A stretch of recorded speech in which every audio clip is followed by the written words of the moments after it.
बिस्मिल्लाहिर्रहमानिर्रहीम। अस्सलाम वालेकुम नाज़रीन, आप देख रहे हैं राय साकिब डिजिटल मीडिया। नाज़रीन, पाकिस्तान की सियासत के अंदर 9 में एक ऐसा दिन था कि जिसने हज़ारों लाखों ख़ानदानों की ज़िंदगियों के रुख मोड़ दिए। उसके बाद बहुत सारे लोग अभी भी जेलों के अंदर हैं, लेकिन ज़्यादातर मेरी कैलकुलेशन के मुताबिक 80 से 90% लोगों की ज़मानतें हो चुकी हैं। उन ज़मानतों को बहुत सारे वकला ने कैश भी किया अपने प्रोफेशन के लिए। मैं ज़ाती तौर पर जानता हूँ, मैं ATC लाहौर में पेश होता रहा हूँ, और वो तमाम लोग कि जिनका वकालतनामा भी किसी अदालत में जमा नहीं हुआ था किसी भी केस में, वो भी डिजिटल मीडिया के ऊपर आकर कहा करते थे कि जनाब हमने जमानतें करवाई हैं। ठीक है, लोगों ने क्रेडिट लेने की कोशिश की, fair enough, that's how this world works. लेकिन वो अनसंग हीरोज कि जिनको मैं देखता रहा, जो डेली सुबह से शाम अदालतों में रहे, और मैं गवाह हूँ उनके, जिन जो क्लाइंट थे, जिनकी वो वकालतनामा जिनके लिए जमा होता रहा, जिनकी वो वकालत करते रहे, वो गवाह हैं कि 1 रुपया लिए बगैर सैकड़ों जमानतें जिस वकील ने करवाई। आज वो वकील साहब मेरे साथ स्टूडियोज में मौजूद हैं। बहुत सारी कहानियां इनके पास हैं, और हम किसी वक्त का इंतजार कर रहे थे कि कभी वक्त आए तो फिर वो कहानियां बताई जाएं। परवेज़ मलिक साहब, एडवोकेट परवेज़ मलिक साहब मेरे भाई हैं, मेरे साथ स्टूडियो में मौजूद हैं। हमारा ताल्लुक तो ऑब्वियसली 9 मई के बाद ATC से स्टार्ट हुआ कि वहाँ पर इनसे मुलाकात होती थी, मैं इनसे केसेस के अपडेट लेता रहता था, और ये वाहिद सोर्स थे जो मुझे एक्यूरेट नंबर और एग्जैक्ट सिचुएशन बताया करते थे कि यार ये हो गया और ये होने जा रहा है। लेकिन बहुत सारे लोग थे जो कहानियां बेच रहे थे 9 मई के हवाले से। मलिक साहब, अस्सलाम वालेकुम। जी वालेकुम, राय साहब कैसे हैं आप? अल्हम्दुलिल्लाह, बताइए खैरियत से? ठीक ठाक है? अल्हम्दुलिल्लाह। थके थके लग रहे हैं मुझे। मैं अभी ATC से आ रहा हूँ। अच्छा, ATC से आज को 32 बेल्स थी मेरे पास, 32 माशाल्लाह आज माशाल्लाह 96 कोर कमांडर हाउस में। को 96 पे जी 23 96/23 में। अच्छा, स्टार्ट करते हैं कि अभी तक 9 मई के बाद अभी तक कितनी जमानतें आप करवा चुके हैं? जी, मेरे अपने रिकॉर्ड के मुताबिक इन 14 FIRs में मैं को 500 लोगों की बेल्स करा चुका हूँ। लाहौर में जी से? लाहौर में उसमें 96/23 है और 96 बाकी बटा सारी 23 जो है, 97 है कोर कमांडर हाउस की, जो थाना सर्वर रोड में 109, 103, 108 ये कैंट की हैं। 1570 FIR है धर्मपुरा की। उसके अलावा 852 है यहाँ थाना रेस कोर्सी। और एक FIR है थाना ये जो शादमान की। गुलबर की 3 है, 1271 है, 1280 है, 1283 है।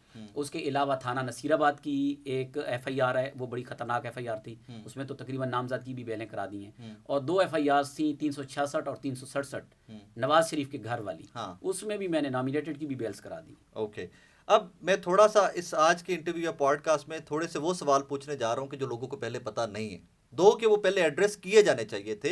लोगों ने इस 96/23 के अंदर बहुत सारे पैसे भी बनाए वकीलों ने, और उन वकीलों ने पैसे बनाए हैं जो मैं ज़ाती तौर पे जानता हूँ, जिनके मेरे पास इन्फॉर्मेशन पहले भी थी, लेकिन किसी वक्त का इंतज़ार किया जा रहा था। आपने इनमें से पैसे लिए किसी मौके से, किसी क्लाइंट से आपने फीस ली? देखें, इन 9 मई के हवाले से मैंने पहले 6 माह शायद किसी से चाय भी नहीं पी। आप कह रहे हैं 500 लोग की आपने जी, जमानतें करवाई हैं? ये सारा मैंने 500 खुद लोगों में बियर से किया है। 500 लोगों में से बहुत सारी इन्फॉर्मेशन जो मेरे पास रिटर्न सामने भी पड़ी हुई है, इनमें अमीर लोग भी हैं जो अफोर्ड भी कर बिल्कुल है सकते जी, हैं। बिल्कुल है। किसी बंदे से कोई फीस मैं नहीं? कह रहा हूँ, एक बंदा था जिसका आपके गुलबर्ग में जहाँ बैठे 8 कनाल पे घर है, और मुझे एक दोस्त ने कहा है कि यार आपने इससे फीस नहीं ली। तो मैंने उसे कहा है मेरे लिए जो वर्कर है उसकी अहमियत है, उसके घर की या कारोबार की नहीं है। वो वर्कर है और अंदर है 9 मई में, और उसके लिए मैंने फ्री जो सर्विसेज दे रहा हूँ। मेरे लिए कोई मानी नहीं रखता कि कौन क्या है। अक्रॉस द बोर्ड सबके लिए फ्री बिल्कुल सर्विस, इसमें गरीब अमीर कोई मैटर नहीं करता था। बिल्कुल। मैंने सिर्फ MP MNAs की नहीं की। MPMNAs की वो आपने की क्योंकि नहीं? वो किस चीज़ बिल्कुल की? नहीं की, इसलिए सिर्फ औरतों की है। 2-3 औरतें MNAs की मैंने बेल कराई है, एक मेल की भी कराई है, लेकिन वो इसलिए कि उनका कोई वकील पीछे नहीं था। जो बड़े सियासी हैं, क्योंकि वो वकील कर सकते हैं, अफोर्ड कर सकते तो हैं। वो करें भाई। हम तो वर्कर के लिए, जो वर्कर थे, जो वकील अफोर्ड नहीं कर सकता था, जो बेचारा खाली उसके घर वाले पीछे आना ही अफोर्ड नहीं करते थे, तो वो फिर कैसे वकील करता? और इन सारे केसेस में प्रेशर आता रहा?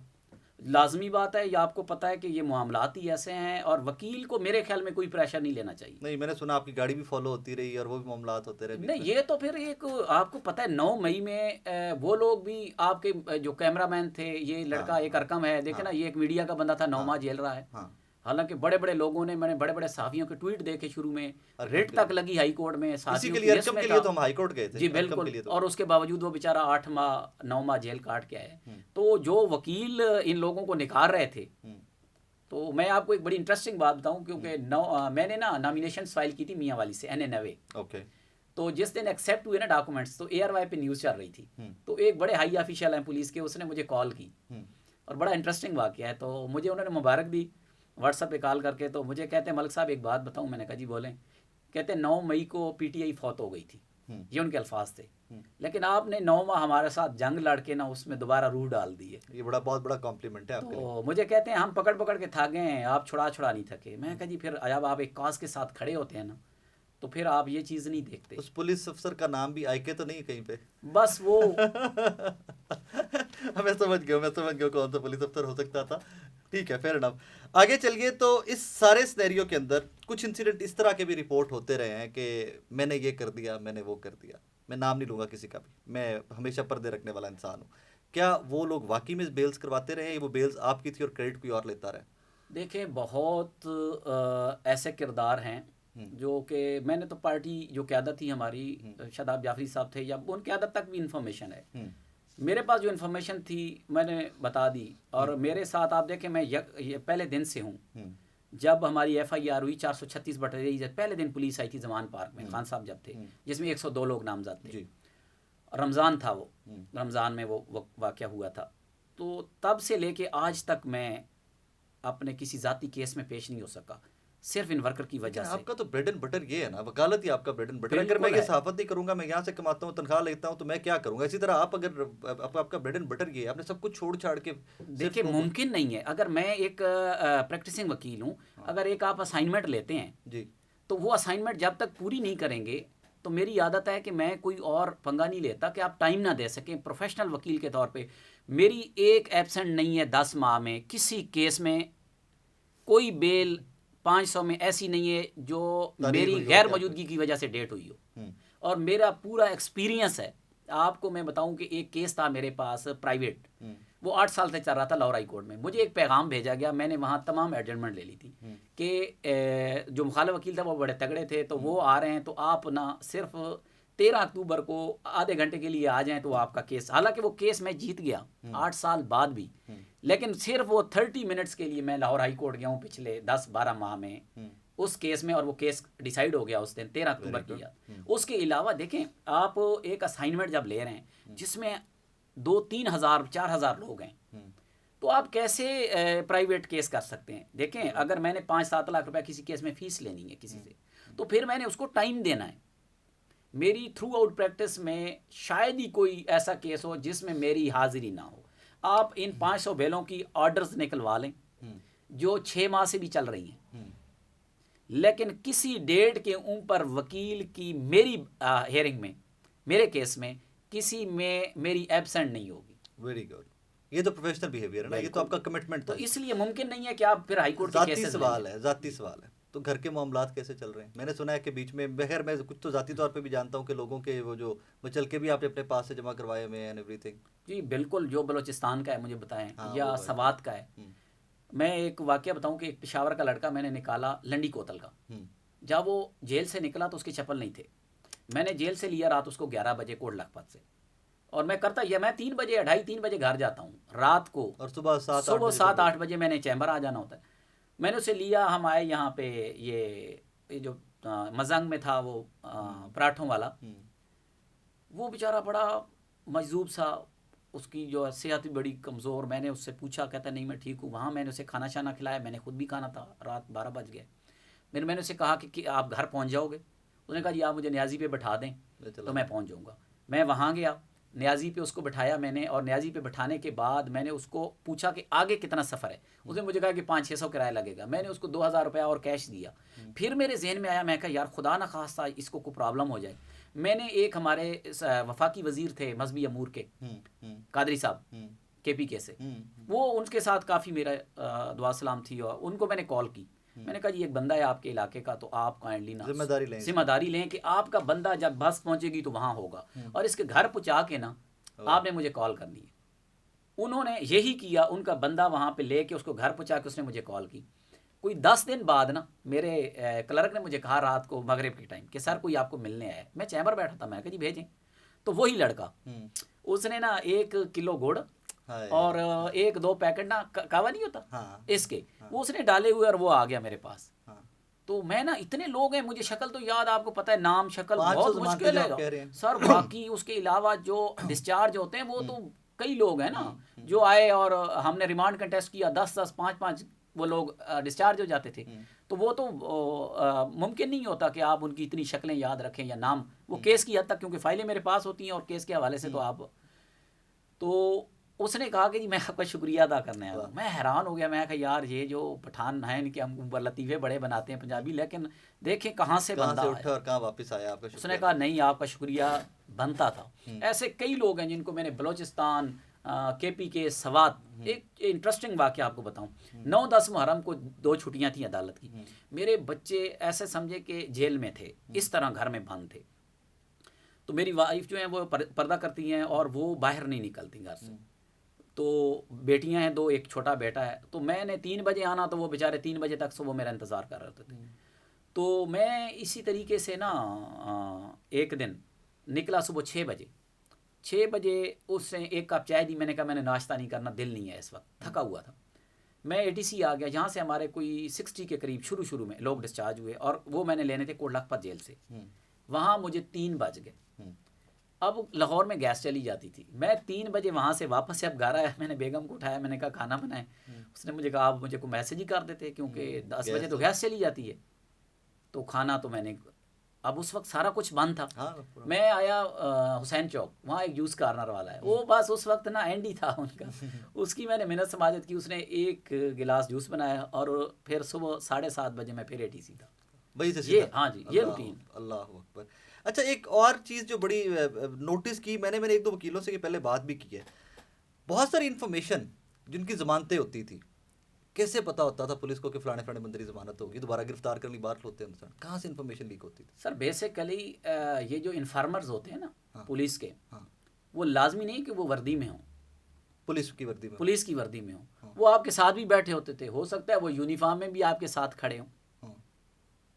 मैंने ना मैं ज़ाती तौर पे एक केस को जानता हूँ, मैं वो परसू कर रहा था उस केस को, वो ज़मानत हुई, उसको उस फैमिली ने इतना सीक्रेट रखा कि उस फैमिली के एक फ़र्द के अलावा, जो केस को परसू कर रहे थे, एक फ़र्द के अलावा किसी बंदे को नहीं पता था। शाम को गिरफ्तारी हो गई दोबारा। सर मैं यही आपको बता रहा हूँ, पुलिस हमारी इतनी वेल इन्फॉर्म नहीं है। पुलिस की ये हालत है कि जो लोग 8 माह से 96/23 में जेल में पड़े थे, उनको 7वें महीने से इश्तिहारी किया हुआ है। अल्लाह अकबर, ये भी हुआ है? हाँ जी, वो इश्तिहारी हैं, गिरफ्तार हुए, जेल के अंदर है, वो जेल में हैं, अभी बेलें हुई हैं, और इश्तिहारी की हाँ जी, और इश्तिहारी मैं आपको रिकॉर्ड दे दूंगा। उसी थाने के 109 नंबर मुकदमे में, जिसमें 96 में वो अंदर पड़े 10 माह से, उसी में वो 5-6 लोग उसी थाने के मुकदमे में वो इश्तिहारी हैं, अखबार इश्तिहार हो चुके हैं। तो मुझे बताएं उनको कैसे पता कि ये बंदा निकल रहा है?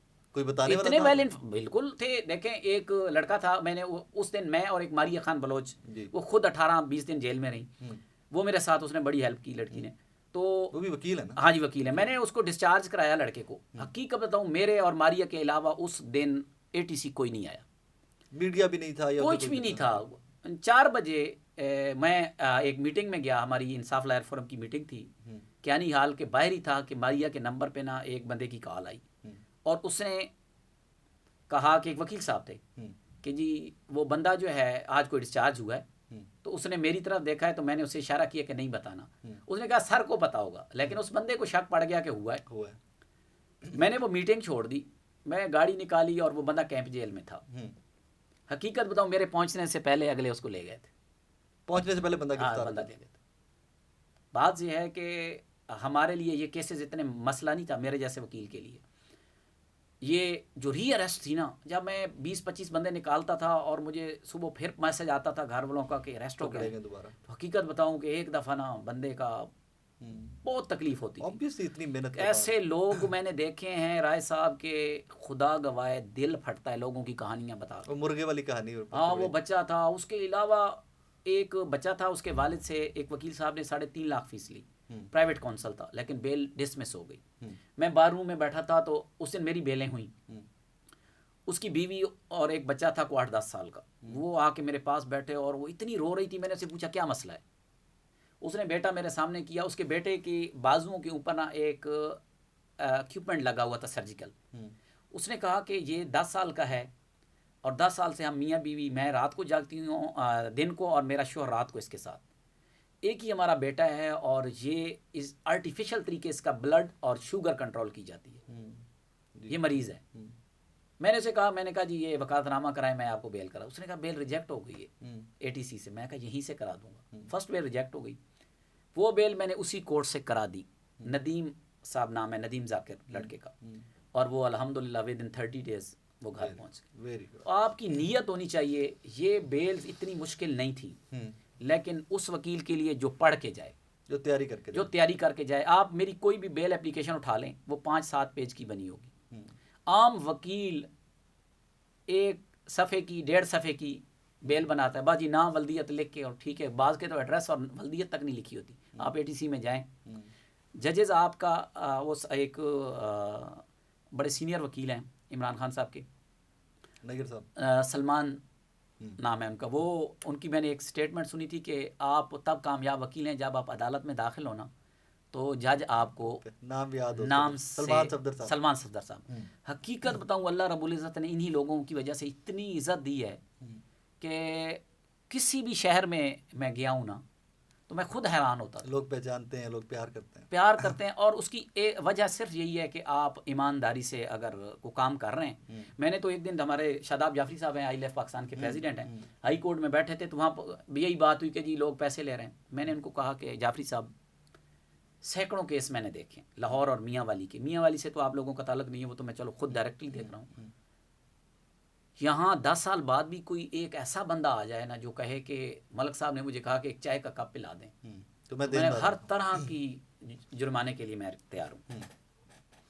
इन 10 मई से ऑनवर्ड, जिस दिन मेरे भाई की डेथ हुई रोड एक्सीडेंट में, 20 नवंबर को ट्रेन हादसे में उनकी डेथ हो गई। वो गुजर रहे थे, फाटक खुला था, मुझसे बड़े थे, तो उनकी डेथ हो गई।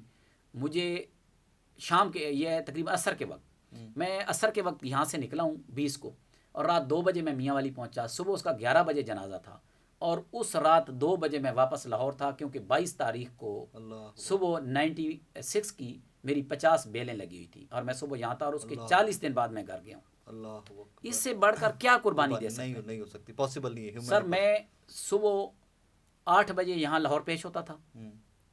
8 बजे पेशी के बाद, ये 8 बजे कोर्ट लग जाती थी, 8:30-9 बजे तक आपने केस किए। यहाँ से मैं गाड़ी निकालता था, और 2 घंटे में मैं ATC सरगोदा पहुँचता रहा हूँ। वहाँ भी पेश होना है? जी, वहाँ पे। और 3 बजे तक मैं वापस आ जाता था। अभी रमज़ान में आपने कभी, कितना अरसे से आप यहाँ पे कवरेज कर रहे हैं, रिपोर्टिंग कर रहे हैं, कभी आपने मेरी एब्सेंस देखी? नहीं देखी। लेकिन मैं ट्रायल में 5 मुकदमात में ATC सरगोदा जेल ट्रायल में जा रहा हूँ। 5 में आपको कभी छुट्टी महसूस हुई है यहाँ पे? नहीं, कभी नहीं। कभी इतने लोगों के आपने इंटरव्यू किए हैं, बाहर रिपोर्टिंग करते हैं आप लोग, कभी किसी बंदे ने कहा हो कि जनाब मलिक साहब ने हमारा केस लिया और हमारा काम नहीं हुआ? सबसे बड़ी बात बताऊं आपको कि मेरी एक बेल डिसमिस नहीं हुई ATC से। मेरी कोई बेल हाई कोर्ट नहीं गई। जो मैंने हाई कोर्ट से बेलें कराई हैं वो दूसरे वकला की यहाँ से खारिज हुई थी, बिल्कुल नहीं हुई, कोई एक बेल खारिज नहीं हुई। अच्छा, एक और वाकया, क्योंकि आप ये सारा फ्रॉम डे 1 आप कनेक्टेड इन केसेस से आप परसू भी करते रहे हैं, कोई जज भी कहीं पे करके कहते थे कि यार प्रेस कॉन्फ्रेंस करो तो जान छुड़ा दियो? मैंने एक वो वाकया इस तरह का सुना, चले मैं नाम नहीं लेता, कि जज साहब ने कोई खवातीन को कहा कि प्रेस कॉन्फ्रेंस करो और जो बाहर चली जाओ एंड एवरीथिंग। नहीं राय साहब, ये एक चीज़ मैं आपको बताऊं, नहीं मतलब कभी आपको भी जज ने कहा प्रेस कॉन्फ्रेंस? नेवर नहीं, मज़ाक में मुझे कई दफ़ा कह देते थे जज साहब कि आपको प्रोसिक्यूटर लगा देते हैं, हमारी जान छोड़ें। तो इसका ये मतलब तो नहीं है कि वो आपको प्रोसिक्यूटर, नहीं। मैं आपको ये कहूँ कि ये जो बातें इस तरह की जाती हैं, ये इंतहाई मुज़िका खेज़ हैं। ऐसी बात किसी भी अक्यूज़ को जो जिसका केस सब जुडिस हो, वो बनती नहीं है जजेस के बारे में। देखें, ये आर्गूमेंट होता था कि मैं अक्सर कहता था जज को कि सर इन केसेस की कोई अहमियत नहीं है। वो कहते थे क्यों? मैं कहा इनकी अहमियत इसलिए नहीं है कि एक बंदा नॉमिनेटेड है, वो प्रेस कॉन्फ्रेंस करता है, ना को आपको पूछता है, ना को IO को पूछता है, ना प्रोसिक्यूशन को, और वो शाम को किसी सियासी के घर प्रेस कॉन्फ्रेंस कर रहा होता है। तो जब इतने ये मतलब गैर अहम किस्म के मुकदमात हैं, तो इसमें आम लोगों को भी रिलीफ दे दें। तो वो कहते थे आप भी कर लें प्रेस कॉन्फ्रेंस। लाइटर नोट में ये अक्सर होता है, और ये तो कोर्ट भी किया गया कुछ लोगों की तरह। सर ये गलत बात है, बिल्कुल मैं इसको कंडेम करता हूँ। इस तरह की किसी को ये बात नहीं करनी चाहिए। जजेस प्रेशर होता है, हमारे ऊपर भी था, वकीलों पे भी था, लोगों जिन्होंने प्रेस कॉन्फ्रेंस की उन पे प्रेशर नहीं था, जिन्होंने नहीं की उन पे ऊपर भी था। यार यहाँ लड़कियाँ 8-8, 10-10 मुकदमात में जेल गुजार गई, लेकिन प्रेस कॉन्फ्रेंस नहीं की है ना, आपके सामने है। लेकिन वो भी थे जिनको किसी ने ओए नहीं कहा, और वो पहले दिन ही प्रेस कॉन्फ्रेंस करके दौड़ गए हैं ना। तो जजेस से के ऊपर इस तरह का इल्ज़ामात बिल्कुल नहीं लगाने चाहिए, और ये मुनासिब भी नहीं है। जज कोई भी हो, अगर वकील को कानून का पता है ना, तो मेरे ख्याल में ना कोई जज बड़ा है और ना कोई प्रोसिक्यूटर बड़ा होता है। मैंने ऐसे ऐसे मुकदमात भी यहाँ किए हैं कि 45 मिनट तक आर्गूमेंट गए हैं, और उसके बाद बहुत कम होता है और मौके पे बेल अलाउ हुई है। Very good. मेरी एब्सेंस में मैं आपको बता दूं कि जिस दिन मेरे भाई का जनाजा था उस दिन मेरी बेल्स लगी हुई थी। आप बता रहे हैं तो प्रोसिक्यूटर ने मुझे कहा 21 बेल्स थी। प्रोसिक्यूटर ने जज को कहा कि मलिक साहब नहीं है, तो उन्होंने जज साहब ने कहा कि हमने उसको 8 माह से सुन रहे हैं, आप अपनी बात करें अगर कुछ कर रहे हैं। नहीं, उन्होंने कहा कि हमने सुना हुआ है उनको इस FIR में। उन्होंने मेरी एब्सेंस में वो मेरी 22 बेल्स दे दी। मैं नहीं था उसी दिन। मेरी एक हाई कोर्ट में बेल थी जो मियाँ वाली का मुकदमा था, उसमें सेम रिमार्क्स थे और वो बेल अलाउ हुई। बात यह है कि जब आपको पता हो केसेस का और जजेस को भी पता होता है कि मेरे सामने जो बंदा खड़ा है ये सच बोल रहा है या झूठ, उनका तजुर्बा हो गया होता है। मैं आपको एक बात कोड करूं कि यहाँ एक आयशा सलीम हमारी लड़की थी जो 96/23 में उसकी मैंने बेल कराई है।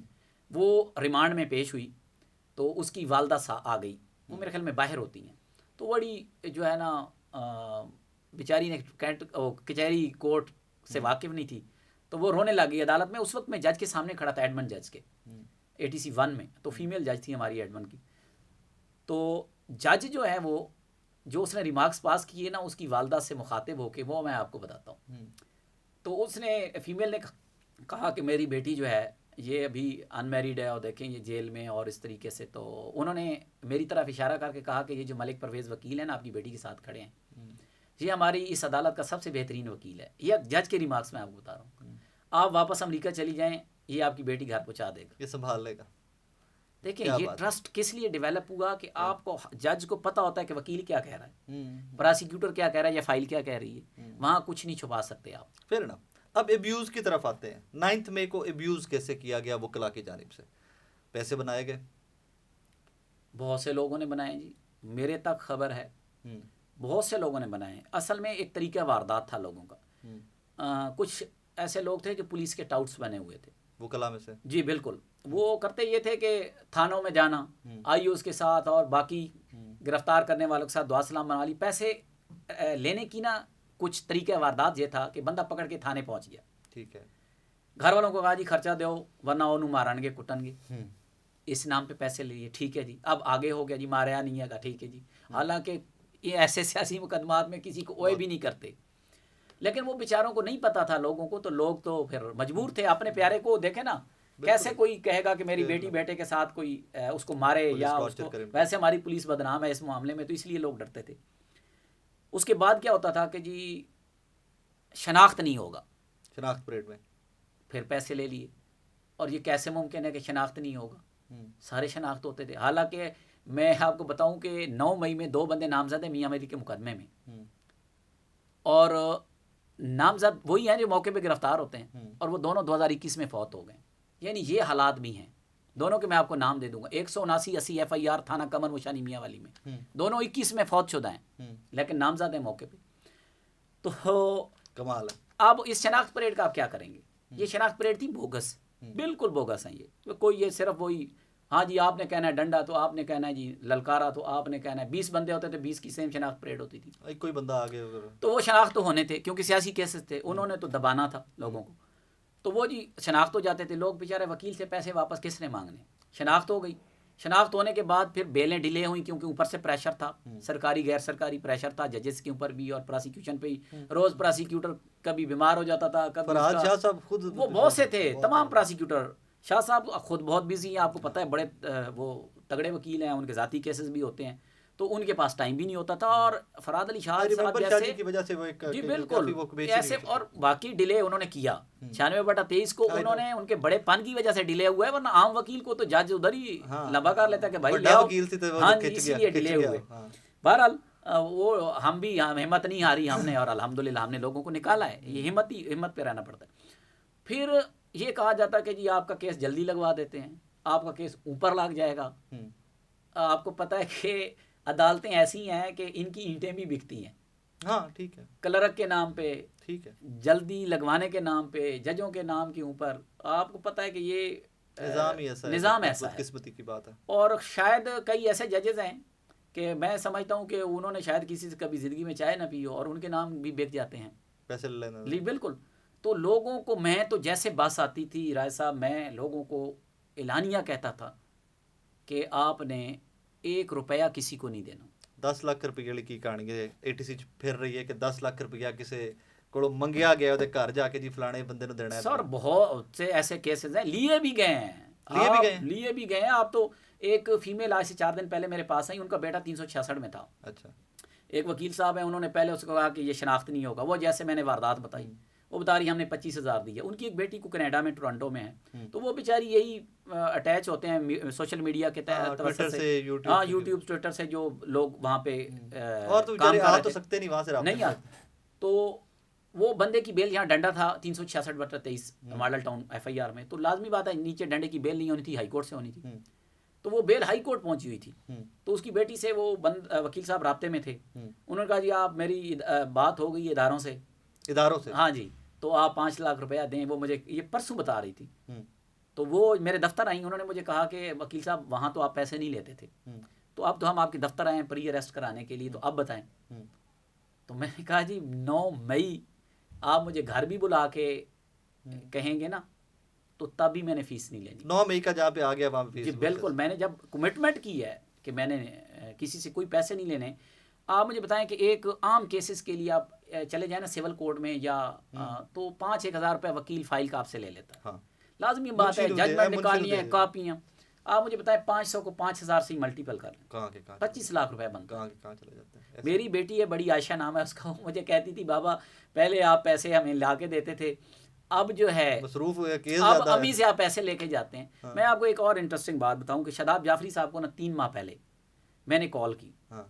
मैंने कहा सर मैं ना, एक और हमारे सीनियर वकील हैं ILF के, उनको कहा, मैंने कहा जी मेरे अकाउंट में खुदा गवाए 93,000 रुपये पड़ा है और मेरी बेटियों की 35,000 फीस है महीने की, तो मेरा चैम्बर बंद है, 1-1.5 लाख रुपये मैं चैम्बर का किराया भी दे रहा हूँ, 2-3 क्लर्क की तनख्वाह जा रही है, चैम्बर नहीं भी जाता तो बिजली का बिल आ रहा है वो भी देना है। तो ऐसा करें कि या तो फंड अरेंज करें या कम से कम मुझे 4-5 हज़ार रुपये की इजाज़त दे दें कि मैं वर्कर से ले लूँ। अच्छा, मैं बड़ा परेशान था। 1 बजे मैं चैम्बर आया गुलबर्ग, तो मुझे एक बैंक से कॉल आ गई, एक बड़ी पार्टी के खिलाफ बैंक का केस था। तो उन्होंने कहा कि आप वकालत करेंगे, मतलब बड़ी सियासी पार्टी के खिलाफ। मैं कहा जी मैं तो 9 मई वाले की हैं, तो ये तो कोई मसला ही नहीं है। उन्होंने 2 केस थे, उन्होंने 10 लाख रुपया और दोनों केसेस की फाइलें भेज दी उसी दिन शाम को।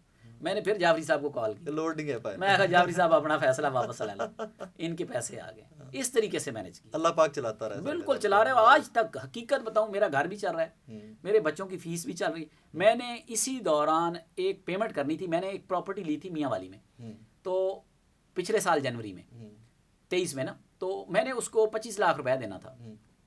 तो अभी मैंने उसको 1 जनवरी को देने थे, तो ये मार्च में आके मैंने एक दोस्त से 10 लाख रुपए उठा के दिए। मैंने उसे कहा कि ये 2 माह है मेरे पास, ये केसों से मैं वाइंड अप करके 2-4 केसेस में आपके पैसे मैंने अरेंज करके दे देने।